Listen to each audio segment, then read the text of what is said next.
नमस्कार, आप देख रहे हैं हमारा खास बुलेटिन देवभूमि। आपके साथ मैं हूं ऋतु तिवारी पोखरियाल। बुलेटिन की शुरुआत करेंगे देहरादून सचिवालय में सीएम पुष्कर सिंह धामी की अध्यक्षता में नागरिक उड्डयन विकास प्राधिकरण के निदेशक मंडल की 8वीं बैठक हुई है। इस दौरान सीएम ने कहा कि हमें बेहतर हवाई सुविधाओं के आधार पर पर्यटकों को उत्तराखंड आने के लिए प्रेरित करना होगा। हमें ऐसा माहौल बनाना होगा कि उत्तराखंड आना लोगों की आदत बने और फ्रेंडली स्टेट के रूप में हमारी पहचान के साथ राज्य में पर्यटन और धार्मिक पर्यटन को अधिक से अधिक बढ़ावा मिले। इसके लिए सामूहिक प्रयासों की जरूरत है। तो मुख्यमंत्री पुष्कर सिंह धामी ने उत्तराखंड में हेली सेवाओं को विस्तार के साथ ही दुर्घटनाओं पर प्रभावी नियंत्रण के निर्देश दिए हैं। सीएम ने अधिकारियों को जॉलीग्रांट के साथ ही पंतनगर एयरपोर्ट पर नाइट लैंडिंग की व्यवस्था और विस्तारीकरण और अवस्थापना सुविधाओं के विकास पर भी ध्यान देने को कहा है। मुख्यमंत्री ने चार धाम यात्रा के दौरान यात्रियों और पर्यटकों को बेहतर हवाई सुविधा उपलब्ध कराने के लिए टिकट बुकिंग और टिकटों के ब्लैक मार्केटिंग रोकने के लिए भी कारगर व्यवस्था सुनिश्चित किए जाने का ध्यान देने को कहा है। मुख्यमंत्री ने यूकाडा से आए संसाधनों में वृद्धि के प्रयासों का पर भी ध्यान देने को कहा है। उत्तराखंड में हवाई सेवाएं बहुत उनका महत्वपूर्ण रोल है, चाहे पर्यटन हो या आवागमन हो, उसको लेकर के और उसको कैसे सरल बनाया जाए। जहां देहरादून में रात को लैंडिंग की सुविधा हो, रात्रि फ्लाइटें भी चलें, पंतनगर हवाई अड्डे का जल्दी से विस्तार हो, रात्रि वहां पर लैंडिंग की और जो रात में उतरने वाली जो रोशनी होती है उस रोशनी के बारे में, और साथ ही साथ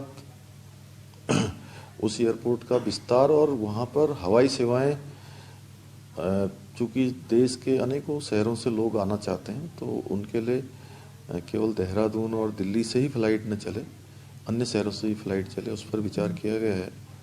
इसके साथ साथ जो पवन हंस की सेवाएं हैं वो और अच्छी चलें और सुविधाजनक हो। जो 13 स्थानों पर 13 ही जिलों पर अलग अलग जो हेलीपैड का निर्माण होना है उनका जल्दी से जल्दी हो।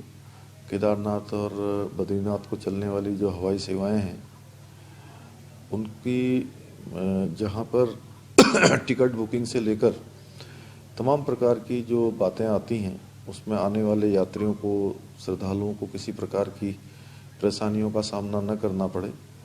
क्योंकि कई बार ये देखने में आया है कि टिकट खाली ही नहीं मिलते हैं और जो बहुत बार यात्रा में टिकटों के ऊपर नीचे होने से भी कई बार ये भी परेशानियों का सामना करना पड़ता है, वह भी, और सुरक्षा की दृष्टि से भी जो मानक है उनका ठीक से उन पर काम हो। इन सभी संभावनाओं पर आज विस्तार से बात हुई है। हमारे लिए बड़ा शुभ क्षण है और माननीय राष्ट्रपति जी 8 और 9 तारीख को 2 दिन के प्रवास पर उत्तराखंड आ रही हैं, तो उसमें उनके अनेकों अनेक कार्यक्रम हैं। जहां एक सिविक रिसेप्शन होना है, राजभवन में उनके कार्यक्रम होने हैं, दून विश्वविद्यालय में कार्यक्रम होना है, लवासना में भी कार्यक्रम है। तो हम सब उन्हीं की प्रतीक्षा में कर रहे हैं। तमाम प्रकार की जो तैयारियां हैं उनको अंतिम रूप दिया जा रहा है। बहुत भव्य होगा, हम उनका स्वागत करेंगे, अभिनंदन करेंगे, क्योंकि राष्ट्रपति पद का दायित्व तो उनको जब से उन्होंने संभाला है उनका एक प्रथम आगमन है। निश्चित रूप से हम सभी लोगों के लिए, उत्तराखंड वासियों के लिए बहुत खुशी की बात है। जानकारी के साथ हमारे विशेष संवाददाता सुदीप जैन हमारे साथ जुड़ चुके हैं। सुदीप, देखिए लगातार ये जो बैठक हुई है उसको लेकर सीएम पुष्कर सिंह धामी के साफ निर्देश नजर आए। एक तो पर्यटन को बढ़ावा देने के लिए क्या कुछ कोशिशें की जाए वो महत्वपूर्ण है, और सबसे ज्यादा महत्वपूर्ण हेली सेवाओं को लेकर उन्होंने निर्देश दिए हैं। देखिए, राज्य सरकार कई चीजों को आपस में समावेशी रूप से करना चाहती है। जीडीपी दोगुनी करने का सरकार का लक्ष्य है और उसमें यदि पहाड़ों का विस्तार विकास चाहिए तो कनेक्टिविटी बहुत महत्वपूर्ण है।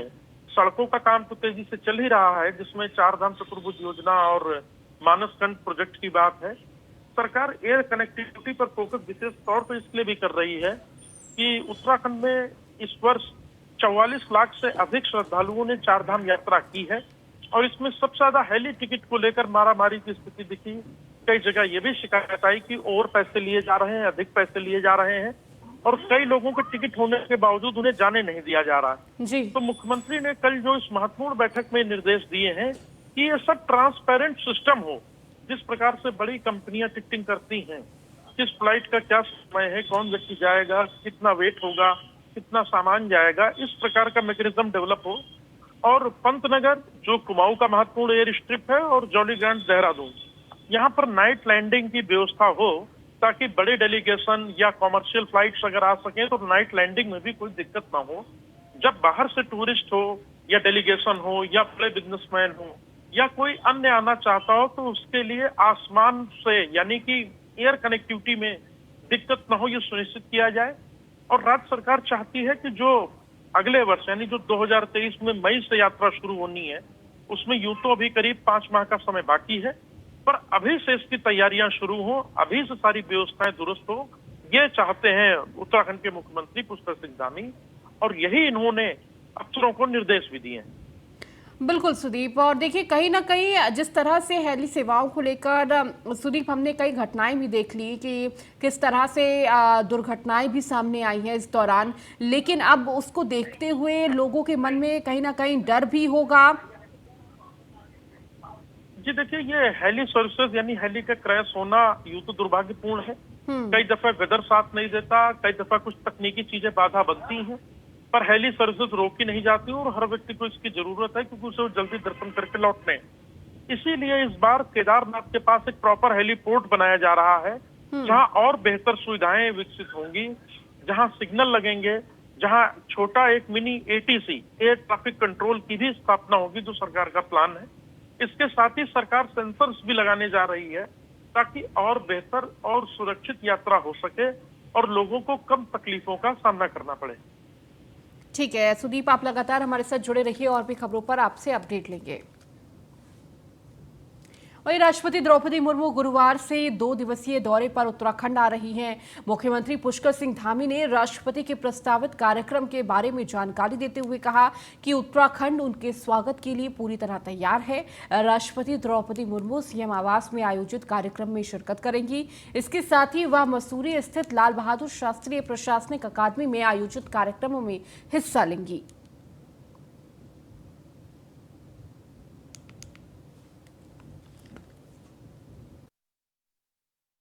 हमारे लिए बड़ा शुभ क्षण है और माननीय राष्ट्रपति जी 8 और 9 तारीख को 2 दिन के प्रवास पर उत्तराखंड आ रही हैं, तो उसमें उनके अनेक कार्यक्रम हैं, जहां एक सिविक रिसेप्शन होना है, राजभवन में उनके कार्यक्रम होने हैं, दून विश्वविद्यालय में कार्यक्रम होना है, लवासना में भी कार्यक्रम है।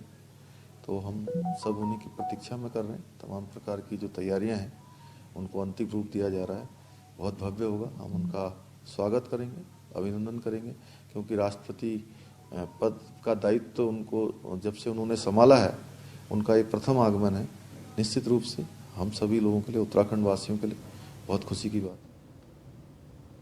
मुख्यमंत्री पुष्कर सिंह धामी ने राज्य सरकार द्वारा विधानसभा सत्र में पारित कराए गए धर्मांतरण कानून पर देश भर में साधु संतों की शुभकामनाओं पर भी अपनी प्रतिक्रिया दी है। मुख्यमंत्री पुष्कर सिंह धामी ने कहा कि वह सभी साधु संतों का धन्यवाद करते हैं और उत्तराखंड में जिस प्रकार से शिकायतें धर्मांतरण को लेकर आ रही थी, जिससे धन बल के आधार पर धर्म परिवर्तन के लिए लोगों को मजबूर किया जा रहा था, अब वह नहीं होगा।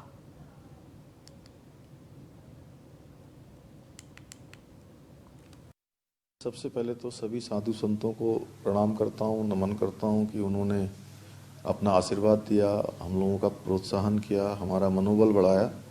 और उत्तराखंड राज्य चूँकि धर्म, संस्कृति, योग, अध्यात्म की ये भूमि है, ये वेदों की भूमि है, और यहाँ पर ये धर्मांतरण, मतांतरण ये बहुत मैं कहूँ कि गंभीर हो गया था यहाँ पर, और बहुत एक आपराधिक रूप में आगे बढ़ रहा था, जहाँ पर प्रलोभन देकर, तमाम प्रकार से बहलाकर, फुसलाकर, तमाम प्रकार की अवधारणाओं को उनके अंदर पैदा करके जो लोग हमारे कम पढ़े लिखे थे या आदिवासी क्षेत्रों में, जनजाति बाहुल्य क्षेत्रों में, अनुसूचित जाति क्षेत्रों में, सीमांत क्षेत्रों में उनके बीच में लगातार मतांतरण और धर्मांतरण हो रहा था।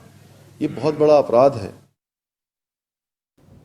जिला कॉर्पोरेटिव बैंकों की भर्ती में धांधली का मामला। कॉर्पोरेटिव बैंकों में भर्ती की 3 जिलों के रिपोर्ट शासन को सौंपी गई है, तो पिथौरागढ़, ऊधम सिंह नगर और देहरादून जिले की रिपोर्ट शासन के पास पहुंची है। तो पिछले कई हफ्तों से शासन में ही है भर्ती में धांधली की जांच की रिपोर्ट। तो सहकारिता मंत्री धन सिंह रावत जांच रिपोर्ट को नहीं कर रहे हैं रिसीव। तो जिला कॉर्पोरेटिव बैंकों में चतुर्थ श्रेणी की भर्तियों में हुआ था बड़ा घोटाला। सूत्रों के मुताबिक जांच रिपोर्ट में भर्तियों में गड़बड़ी का खुलासा हुआ। कॉर्पोरेटिव बैंकों में भर्तियों में अपनाया गया भाई भतीजावाद। तो जांच रिपोर्ट में इस पूरे प्रकरण की एसआईटी जांच कराने की सिफारिश भी की गई। विभागीय मंत्री धन सिंह रावत फिलहाल जांच रिपोर्ट नहीं कर रहे हैं रिसीव।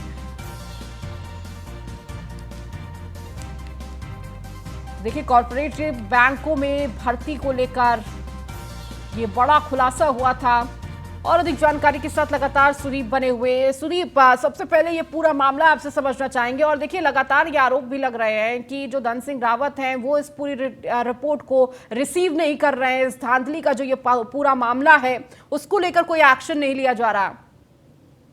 देखिए, ये पूरा प्रकरण कुछ इस प्रकार से है कि बीते वर्ष विधानसभा चुनाव के करीब और उससे करीब 1 माह पहले जिला कोऑपरेटिव बैंकों में भर्ती के नाम पर भाई भतीजावाद हुआ था, या यूं कहें बैकडोर भर्तियां हुई थी। इस पर जब शिकायत हुई, इल्जाम लगे, तो अगली सरकार में भी कोऑपरेटिव विभाग धन सिंह रावत को मिला तो निशाने पर थे विपक्ष के, और कांग्रेस लगातार उन पर कार्रवाई की मांग कर रही थी, इस्तीफे की मांग कर रही थी। हालांकि इसमें जांच की रिपोर्ट के लिए कमेटी बनाई गई और अब हमारी जानकारी यह है कि पिथौरागढ़, ऊधम सिंह नगर और देहरादून जिले की रिपोर्ट शासन के पास पहुंच चुकी है, परंतु इस रिपोर्ट को मंत्री रिसीव नहीं कर रहे हैं। भर्तियों में भाई भतीजावाद अपनाया गया है। जांच रिपोर्ट में एसआईटी जांच कराने की सिफारिश की गई है, यानी बड़ा मामला शुरुआती जांच में पाया गया है। कहीं ना कहीं ये विषय इसलिए भी सवालों में है क्योंकि खुद कोऑपरेटिव मंत्री धन सिंह रावत भी हैं। अब देखना महत्वपूर्ण ये होगा कि आखिर वो कब इस रिपोर्ट को रिसीव करते हैं और एसआईटी या किसी दूसरी एजेंसी से जांच कराने की बात कहते हैं, क्योंकि ये विषय राजनीतिक रूप से भी तूल पकड़ चुका है। और राज्य सरकार जिस प्रकार से एक और तो भाई भतीजावाद या बैकडोर भर्ती पर मुख्यमंत्री धामी सख्त है, एक उन्होंने बड़ी कार्रवाई करके एक मिसाल पेश की, जबकि इससे ठीक उलट कोऑपरेटिव में हुए इस प्रकार के घपले पर रिपोर्ट रिसीव नहीं की जा रही।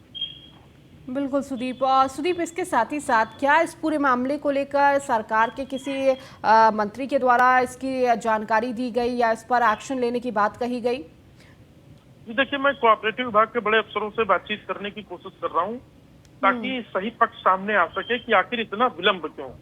दूसरा, विभागीय मंत्री धन सिंह रावत इस प्रकरण पर अक्सर बोलने से बचते रहते हैं। ठीक है सुदीप, आप लगातार जुड़े रहिए हमारे साथ और भी खबरों पर आपसे अपडेट लेंगे। UK SSC paper leak case में 43वीं गिरफ्तारी हुई है। नकल कराने के आरोप में यूपी से मनोज चौहान गिरफ्तार हुआ है।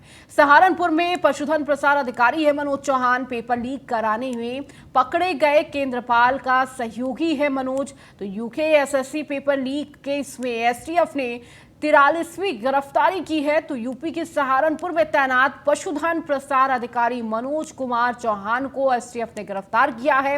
एसटीएफ के मुताबिक मनोज चौहान भी पेपर लीक कराने में पूर्व में गिरफ्तार मुख्य आरोपी केंद्रपाल का महत्वपूर्ण सहयोगी है। तो जांच एजेंसी एसटीएफ के मुताबिक जेल में बंद अभियुक्त केंद्रपाल की जिस अभ्यर्थियों को नकल कराई थी उनका चिन्हीकरण लगातार किया जा रहा है और इसी कार्रवाई में नकल करने वाले अभ्यर्थियों से पूछताछ में पता चला है कि करीब 8 से 10 अभ्यर्थियों द्वारा नकल करने के बाद अपनी अपनी तय पेमेंट मनोज कुमार चौहान को दी गई थी। और लगातार सुदीप हमारे साथ जुड़े हुए हैं। सुदीप, देखिए, लगातार जो गिरफ्तारियों का दौर है वो अभी भी चल रहा है और तार दर तार जोड़ने की कोशिश में एसटीएफ लगा हुआ है। जी बिल्कुल, देखिए, ये यूके एसएससी पेपर लीक जो अभी तक हमें ऐसा लग रहा था कि ठंडा पड़ गया, हाकम और केंद्रपाल जैसे लोगों की गिरफ्तारी के बाद जो नकल माफिया हैं, बड़े माफिया हैं, परंतु एसटीएफ के जो नए एसएसपी आए हैं आयुष अग्रवाल, उन्होंने अपनी विवेचना को और आगे बढ़ाया है और इस और भी प्रयास किया है एसटीएफ ने कि अब इसके तार को जोड़ा जाए। मसलन कौन व्यक्ति किसके संपर्क में था। इसी के क्रम में उत्तर प्रदेश के सहारनपुर में पशुधन प्रसार अधिकारी मनोज कुमार चौहान को अरेस्ट किया गया और ये 43वीं गिरफ्तारी है। अभ्यर्थियों से पूछताछ में पता चला कि 8 से 10 अभ्यर्थियों द्वारा नकल के बाद अपनी पेमेंट मनोज कुमार चौहान को दी गई थी और उन सभी को केंद्रपाल ललिता शर्मा के नकल सेंटर में, क्योंकि ये पूर्व में खुलासा हो चुका था कि नकल माफिया केंद्रपाल ने बिजनौर में कोई स्थान ले रखा था जहां नकल कराई जाती थी, तो वहां इनका रोल था और चूंकि पैसे का लेन देन भी स्टेब्लिश हुआ है, तो ये सीधे तौर पर बताता है कि ये नकल माफिया के सहयोगी थे जो अरेस्ट हुए हैं। और कल अरेस्टिंग के बाद एक महत्वपूर्ण विषय ये भी आया है कि मनोज कुमार चौहान खुद भी जसपुर उधम सिंह नगर के रहने वाले हैं और जसपुर काशीपुर के आसपास का पूरा नेटवर्क इस नकल के गैंग में शामिल था, तो ये कड़ी भी उस कड़ी से जुड़ रही है। अब मनोज कुमार चूंकि अरेस्ट हो चुके हैं तो उत्तर प्रदेश में वो आज शाम तक सस्पेंड भी होंगे, इस बात से कोई इनकार नहीं है। दूसरा, इनसे और पूछताछ एसटीएफ कर सकती है, ऐसी मेरी जानकारी है, ऐसा सूत्र बता रहे हैं। ठीक है सुदीप, बहुत बहुत शुक्रिया इस जानकारी को देने के लिए।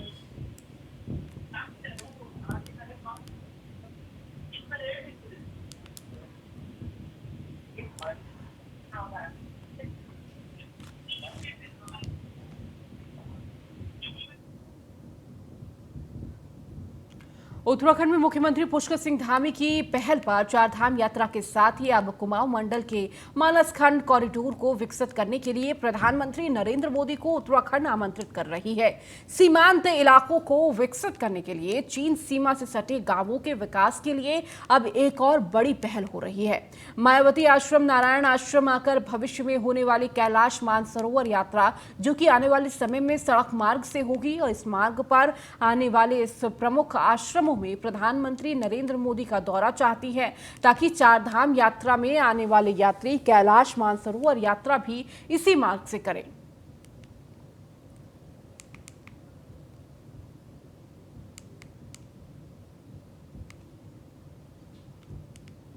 तो मानसरोवर यात्रा भी इसी मार्ग से हो, इसलिए प्रधानमंत्री का ये दौरा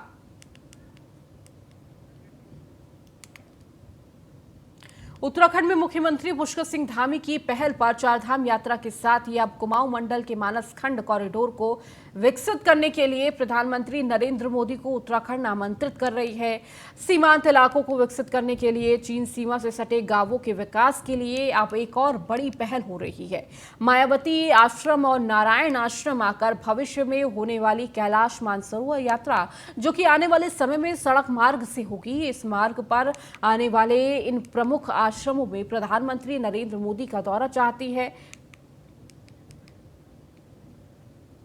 मंत्री जी का जो हमारे सीमांत के गांव हैं, सीमांत क्षेत्र हैं, उनको प्राथमिकता में लेना, उनके विकास को प्राथमिकता देना और अंतिम गांव को, पहला गांव, अंतिम क्षेत्रों को, सीमांत क्षेत्रों को पहले क्षेत्र के रूप में उनका विकास करना उनकी प्राथमिकता में है। इस बार माणा गांव के प्रवास के दौरान उन्होंने उस क्षेत्र के विकास का एक मॉडल बनाया है। बद्रीनाथ धाम का मास्टर प्लान उनकी गहन समीक्षा की है। केदारनाथ जी का काम उनके मार्गदर्शन में लगातार चल ही रहा है। अब भविष्य में जो हमारा मानसरोवर यात्रा है, वह मानसरोवर यात्रा भी सड़क मार्ग से पूरी होगी। उसके लिए पूरा आगे का भविष्य का प्रस्ताव, भविष्य का रोड मैप बनाया जा रहा है। तो इस क्रम में चूंकि चारधाम यात्रा में आने वाले जो यात्री हैं वो कैलाश मानसरोवर की यात्रा पर भी जाएं और जो मानसखंड कॉरिडोर बन रहा है उस यात्रा पर भी जाएं, तो माननीय प्रधानमंत्री जी से भी हम अनुरोध करेंगे कि आने वाले समय में वो जहां नारायण आश्रम, मायावती आश्रम, इन सभी स्थानों पर उनका समय मिले, उनका प्रवास हो, जिससे देश दुनिया की नज़र में यह क्षेत्र भी, जो भोले बाबा का कैलाश पर्वत है, ये भोले बाबा का कैलाश पर्वत भी चूंकि जानते सभी लोग हैं, लेकिन माननीय प्रधानमंत्री जी का वहाँ प्रवास होगा तो निश्चित रूप से वो विश्व के नक्शे। उच्च शिक्षा विभाग का 2 दिवसीय चिंतन शिविर शुरू 8 दिसंबर तक चलेगा। उच्च शिक्षा विभाग का ये चिंतन शिविर सीएम धामी और उच्च शिक्षा मंत्री धन सिंह ने किया है शुभारंभ। तो प्रदेश के सभी विश्वविद्यालयों के कुलपति और महाविद्यालयों के प्राचार्य मौजूद हैं। चिंतन शिविर में राज्य स्तरीय नैक प्रत्यायन की कार्यशाला भी आयोजित की गई। तो उत्तराखंड के सभी विश्वविद्यालय और महाविद्यालयों की हो रही है समीक्षा।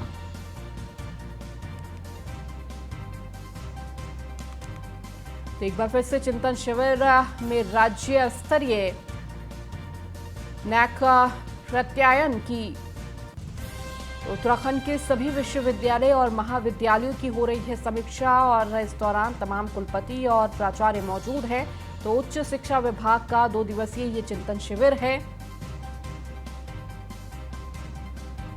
8 दिसंबर तक चलेगा उच्च शिक्षा विभाग का यह चिंतन शिविर। सीएम धामी और उच्च शिक्षा मंत्री धन सिंह ने इसका शुभारंभ किया।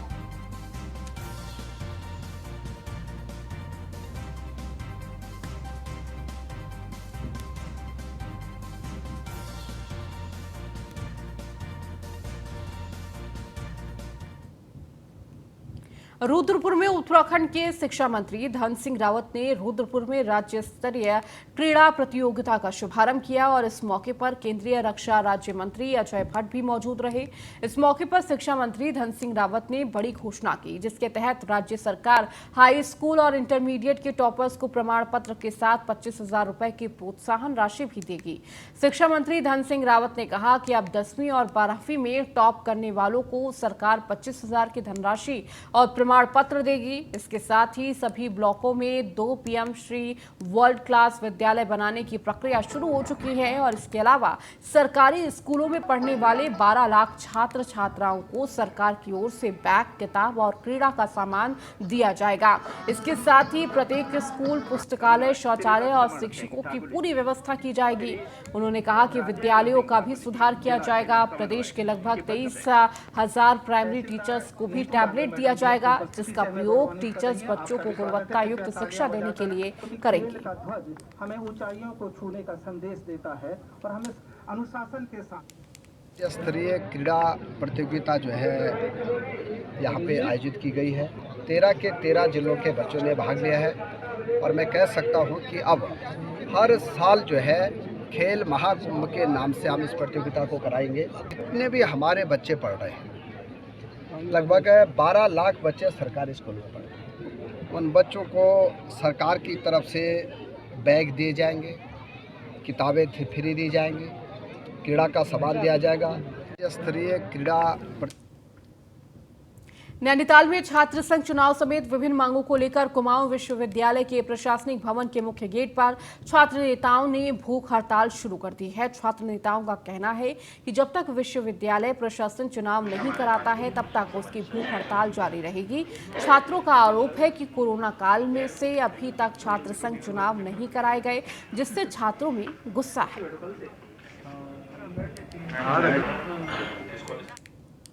बड़ी राजनीति या किसी भी क्षेत्र की राजनीति को करने के लिए सबसे बड़ा पहला हमारा छात्र संघ चुनाव छात्र राजनीति है। यहाँ पर हमारी छात्र राजनीति का ही इतना हनन किया जा रहा है, तो हम भविष्य में आगे जाके क्या करेंगे। लोकतंत्र का सबसे बड़ा महापर्व कहा जाने वाला चुनाव, जिसका कुछ अता पता नहीं है। विश्वविद्यालय सरकार के ऊपर डाल रहा है, सरकार विश्वविद्यालय के ऊपर डाल रही है। तक अपनी इस भूख हड़ताल से नहीं हटेंगे जब सरकार और शासन और हमारे विश्वविद्यालय प्रशासन द्वारा हमको एक या तो लिखित देंगे कि हम छात्र संघ चुनाव इतनी तारीख को यहाँ करवाएंगे, या तब तक नहीं हटेंगे जब तक छात्र संघ चुनाव की तिथि सरकार अपने स्तर से घोषित। चंपावत जिले के टनकपुर नगरपालिका में हुई पर्यावरण मित्रों की हड़ताल को लेकर टनकपुर एसडीएम हिमांशु कपलिटिया ने टनकपुर नगरपालिका और वन विभाग के अधिकारियों के साथ संयुक्त बैठक की, जिसमें विभागों के बीच होने वाले विवादों पर विचार किया। आपको बता दें कि पर्यावरण मित्र ट्रैक्टर ट्रॉली छोड़ने की मांग पर अड़े रहे, तो वहीं पर्यावरण मित्रों के कार्य बहिष्कार से नगर में जगह जगह कूड़े के ढेर लगाए गए हैं। आपको बता दें कि वन आरक्षित क्षेत्रों में कूड़ा फेंकने के दौरान वन कर्मियों ने पालिका की ट्रैक्टर ट्रॉली को सीज कर दिया था, जिससे भड़के पर्यावरण मित्रों ने कार्य बहिष्कार शुरू किया है। नगरपालिका टनकपुर के कुछ पर्यावरण मित्र थे, वो पिछले 2 दिन से हड़ताल पर बैठे हुए थे। इस संबंध में आज चेयरमैन नगरपालिका टनकपुर, समस्त पार्षद रेंज ऑफिसर शारदा और सीओ साहब टनकपुर हमारी इस पे और ईओ नगर पालिका एक विस्तृत यहाँ पे चर्चा हुई जिसमें ये अंतिम निर्णय निकला कि जो पर्यावरण मित्र हैं जो कि हड़ताल पर हैं वो कल से हड़ताल से वापस लौटेंगे और जो भी विवाद जो हुआ है उसका एक सरल और सुचारू समाधान जल्दी। चलिए इस बुलेटिन में फिलहाल इतना ही। बने रहिए न्यूज़ 1 इंडिया के साथ।